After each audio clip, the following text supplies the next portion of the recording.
கிறிஸ்துவுக்குள் மிகவும் பிரியமானவர்களே, ஆண்டவராகிய இயேசு கிறிஸ்துவின் நாமத்தினால் உங்கள் ஒவ்வொருவரையும் வாழ்த்துகிறேன். இன்றைய தினத்திலும் நாம் தியானிக்கும்படியாக தெரிந்து கொள்ளப்பட்ட வேத பகுதி லூக்கா 11ஆம் அதிகாரம் 8ஆம் வசனம். பின்பு தனக்கு அவன் சிநேகிதனாய் இருக்கிறது நிமித்தம் எழுந்து அவனுக்கு கொடாவிட்டாலும் தன்னிடத்தில் அவன் வருந்தி கேட்கிறது நிமித்தமாவது எழுந்திருந்து அவனுக்கு தேவையானதை கொடுப்பான் என்று உங்களுக்கு சொல்லுகிறேன். ஆண்டவர் ஒரு அருமையான ஒரு உவமையை வேதத்தில் சொல்லியிருக்கிறார்.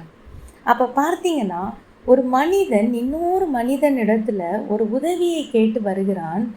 கேட்டு வந்த உடனே அந்த மனுஷன் கொடுக்கவே இல்லை. ஆனாலும் கூட இந்த மனிதன் விடாமல் தொடர்ந்து கேட்டுக்கொண்டே இருக்கிறார். அவர் கேட்டு கொண்டது நிமித்தமாவது அந்த குறிப்பிட்ட மனிதனுக்கு இந்த மனிதன் என்ன செய்கிறார்? உதவி செய்கிறார். இன்றைக்கு நாமும் கூட நம்முடைய வாழ்க்கையில் அநேக நேரத்தில் ஆண்டவரிடத்துல ஒரு குறிப்பிட்ட காரியத்தை நாம் கேட்டுக்கொண்டே இருக்கிறோம். நாம் கேட்டுக்கொண்டே இருக்கும் பொழுது சில நேரங்களில் நமக்கு உடனே என்ன செய்கிறதில்ல, பதில் கிடைக்கிறதில்ல. சில ஜெபங்களுக்கு நமக்கு இம்மீடியட்டாக பதில் கிடைக்குது. ஆனால் சில ஜெபங்களுக்கு நமக்கு உடனே பதில் கிடைக்கிறதில்ல. பதில் கிடைக்காததுனால நம்ம என்ன செய்கிறோம்? நாம் திரும்ப திரும்ப தேவனிடத்தில் கேட்குறோம். கேட்டும் கூட நமக்கு பதில் வரல அப்படின்னோடனே நாம் சோர்ந்து போயிட்டு அந்த காரியத்துக்காக இனி நாம் ஜெபிக்க வேண்டுமா, இனி ஜெபிக்கிறதையே நான் விட்டுலான்னு சொல்லிட்டு ஒரு வேளைக்கு நாமும் கூட நம்முடைய வாழ்க்கையில் டிசிஷன் எடுத்திருப்போம். ஒருவேளை இன்றைக்கு நீங்களும் கூட இத்தனை நாட்கள் நான் ஜெபித்தும் இந்த ஜெபத்துக்கு பதில் வரலையே, இனியும் நான் எதுக்கு ஜெபிக்கணும்? நான் ஜெபிச்சும் ஒன்றும் நடக்கவே இல்லையே, நான் கண்டிப்பாக ஜெபிக்கணுமா? இதுக்கு நான் ஜெபிக்காமலே இருக்கலாம்னு சொல்லிட்டு ஒருவேளை இன்றைக்கு நீங்களும் கூட உங்களுடைய இருதயத்தில் ஒரு டிசிஷன் எடுத்திருக்கலாம். ஆண்டவர் உங்களை பார்த்து தான் சொல்லுகிறார், நீ சோர்ந்து போகாத மகளே, உனக்கான காரியத்தை நான் செய்வேன், நான் செய்யும் வரைக்கும் நீ ஜெபிக்க வேண்டும் என்று சொல்லி தேவன் சொல்லுகிறார். ஒவ்வொரு நாளும் ஆண்டவர் இந்த வசனங்களின் மூலமாக நம்மோடு கூட பேசி கொண்டிருக்கிறார். இன்றைக்கும் ஒருவேளை நீங்கள் சோர்ந்து போயிருக்கலாம். நான் பல நாட்கள் ஜெபித்தும் எனக்கு பதில் வரவில்லை, இனி எதற்காக இதற்கு நான் ஜெபிக்க வேண்டும், பேசாமல் நான் ஜெபிப்பதையே விட்டு விடலாம் என்று சொல்லி ஒருவேளை இன்றைக்கு நீங்கள் உங்கள் இருதயத்தில் சிந்தித்து கொண்டு இருந்திருக்கலாம். உங்களை பார்த்து தான் தேவன் சொல்லுகிறார், மகளே நீ சோர்ந்து போகாத. ஒரு உலக பிரகாரமான ஒரு மனுஷனை தன்னுடைய சிநேகிதன் தன்னிடத்தில் திரும்ப திரும்ப திரும்ப வருந்தி கேட்டது நிமித்தமாவது அவனுக்கு கொடுக்க வேண்டும் என்று சொல்லி கொடுத்தான் அல்லவா?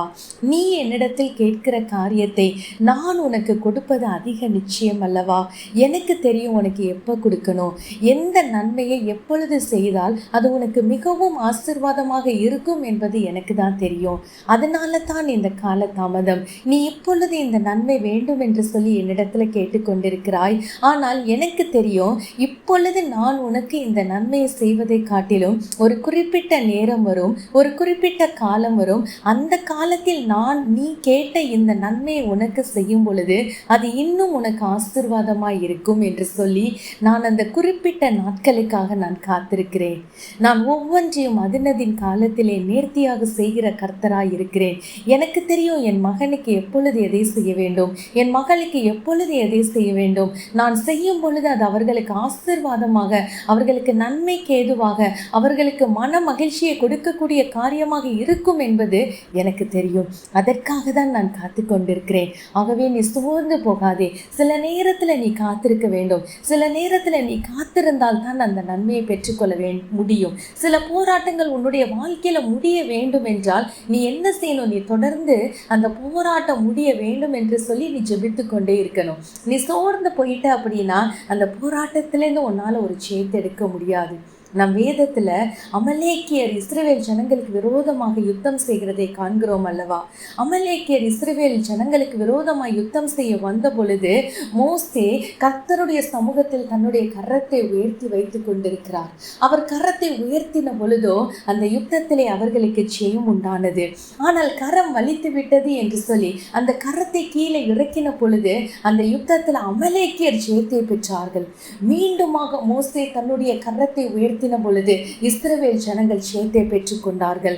அந்த யுத்தத்துல இஸ்ரவேல் ஜனங்கள் முழுவதுமாக அமலேக்கியரை முறிய அடிக்கும் வரைக்கும் மோசே கர்த்தருடைய சமூகத்தில் தன்னுடைய கரங்களை உயர்த்தி அமர்ந்திருந்தார் என்று சொல்லி வேதத்துல வாசிக்கிறோம்.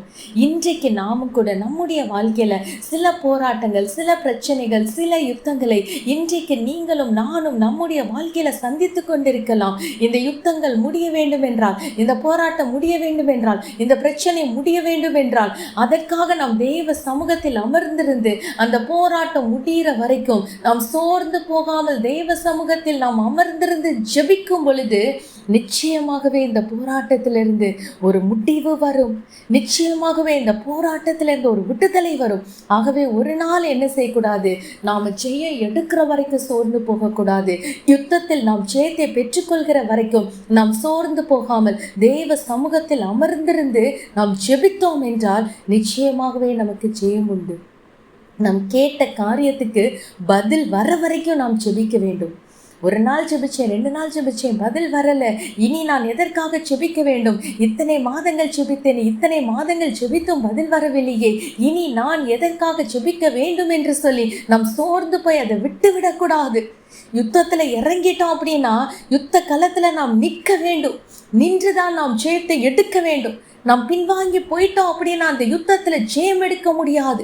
நீங்களும் நானும் ஒருவேளை இன்றைக்கு யுத்த களத்தில் நின்று கொண்டிருக்கலாம். அந்த யுத்த களத்துல என்னால ஜெயிக்க முடியல, இன்னும் காரியம் நடக்கவில்லை என்று சொல்லி, இன்னும் யுத்தத்தில் ஜெயம் உண்டாகவில்லை என்று சொல்லி நாம் சோர்ந்து போய் நாம் பின்வாங்கிட்டோம்னா அந்த யுத்தத்துல ஒரு நாள் நமக்கு ஜெயம் கிடைக்காது. அந்த யுத்தம் அதி தீவிரமாய் நடந்து கொண்டிருந்தாலும், அந்த யுத்தம் பல நாட்களாய் நடந்து கொண்டிருந்தாலும் கூட, இந்த யுத்த களத்தில் கர்த்தர் எனக்கு பதில் கொடுக்கிற வரைக்கும் நான் கர்த்தருடைய சமூகத்தில் காத்து இருப்பேன் என்று சொல்லி கர்த்தருடைய சமூகத்தில் அமர்ந்திருந்து நாம் ஜெபிக்கும் பொழுது அந்த யுத்தத்தில் நமக்கு ஜெயம் உண்டாகும். அந்த போராட்டத்திலிருந்து, பிரச்சனையிலிருந்து விடுதலை உண்டாகும். நீங்கள் இன்றைக்கு எந்த காரியத்திற்காக ஜெபித்து, பல நாட்கள் ஜெபித்து, பல மாதங்கள் ஜெபித்து, பல ஆண்டுகள் ஜெபித்து, எனக்கு இன்னும் பதில் கிடைக்கவில்லை, நான் எதற்காக ஜெபிக்க வேண்டும், இனிமேல் நான் ஜெபிக்க தேவையே இல்லை, எனக்கு பதில் கிடைக்காத ஒரு காரியத்திற்காக எதற்காக ஜெபிக்க வேண்டும் என்று சொல்லி ஜெபத்தை விட்டுவிடணும் நீங்க இன்னைக்கு நினைச்சிட்டு இருக்கீங்களா? உங்களை பார்த்து தான் தேவன் சொல்கிறார், மகனே உன் ஜெபத்தை விட்டு விடாதே, மகளே உன் ஜெபத்தை விட்டு விடாதே, நீ விசுவாசத்தோடு கூட நீ தொடர்ந்து ஜெபித்து கொண்டிரு. ஒரு குறிப்பிட்ட காலம் வரும், உன்னுடைய வாழ்க்கையில நான் அந்த காரியத்தை செய்வேன் என்று சொல்லி தேவன் வாக்கு கொடுக்கிறார். நாம் ஜெபிப்போமா? ஏசப்பா, நாங்கள் உம்மை நோக்கி பார்க்கிறோம் ராஜா. தகப்பனே, இந்த நாளில் நீர் எங்களுக்கு கொடுத்த இந்த வார்த்தைக்காக உமக்கு நன்றியப்பா. சோர்ந்து போன உள்ளங்களை உம்முடைய வார்த்தையினால் நீர் தேற்றினதற்காக உமக்கு நன்றி தகப்பனே. ஆண்டவரே, அப்பா, ஜெபத்தை விட்டுவிட வேண்டும் என்று சொல்லி நினைத்த பிள்ளைகளோடு இந்த நாளில் இந்த வசனத்தின் மூலமாக நீர் பேசின கிருபைகளுக்காக உமக்கு நன்றியப்பா. தங்களுடைய வாழ்க்கையில காரியத்தை பெற்றுக்கொள்ளுகிற வரைக்கும் ஆண்டவரே, உம்முடைய பிள்ளைகள் சோர்ந்து போகாமல் ஜெபிக்கக்கூடிய இருதயத்தை உம்முடைய பிள்ளைகளுக்கு கட்டளையிடுங்க ராஜா. ஆண்டவரே, யுத்தத்துல ஜெயத்தை பெற்றுக்கொள்ற வரைக்கும் உங்க பிள்ளைங்க சோர்ந்து போகக்கூடாது. இந்த வசனத்தை கேட்கிற ஒருத்தர் கூட சோர்ந்து போகக்கூடாதப்பா. விசுவாசத்துல நிலைத்திருக்கணும். கர்த்தர் நிச்சயம் எனக்கு நன்மை செய்வார் என்று சொல்லி உடைய பிள்ளைகள் உடைய சமூகத்துல காத்திருந்து தொடர்ந்து ஜெபித்து உடைய கரத்திலிருந்து அவர்கள் எதிர்பார்த்திருக்கிற அந்த நன்மையை, நெடு நாட்களாக ஜெபித்து காத்து கொண்டிருக்கிற அந்த நன்மையை அவர்கள் வாழ்க்கையில கட்டளையிடுங்கப்பா. நெடுநாட்கள் காத்திருப்பது இருதயத்தை இழைக்கப்படும், விரும்பினது வரும் பொழுதோ ஜீவ விருட்சம் போல இருக்கும் என்ற வார்த்தையின் படியாகவே அவர்கள் வாழ்க்கையில விரும்பின காரியம் வாய்க்கும்படி ஜெபிக்கிறோம் அப்பா. நெடுநாள் நடந்து கொண்டிருக்கிற யுத்தங்கள், நெடுநாள் நடந்து கொண்டிருக்கிற போராட்டங்கள்ல இருந்து உடைய பிள்ளைகளுக்கு ஒரு ஜெயத்தை கட்டளையிடுங்கப்பா. உடைய பிள்ளைகள் சோர்ந்து போகாமல் தொடர்ந்து தேவ சமூகத்தில் காத்திருந்து ஜெபித்து ஜெயத்தை பெற கர்த்தர் நீர் உதவி செய்வீராக. கர்த்தர் அப்படியே நீ செய்கிறதற்காக உமக்கு நன்றி செலுத்துகிறோம். உடைய கரத்துல தாழ்த்தி அர்ப்பணிக்கிறோம் ராஜா. நேசிக்கிற இயேசு கிறிஸ்துவின் மூலம் வேண்டிக் கொள்கிறோம் எங்கள் நல்ல பிதாவே. ஆமேன்.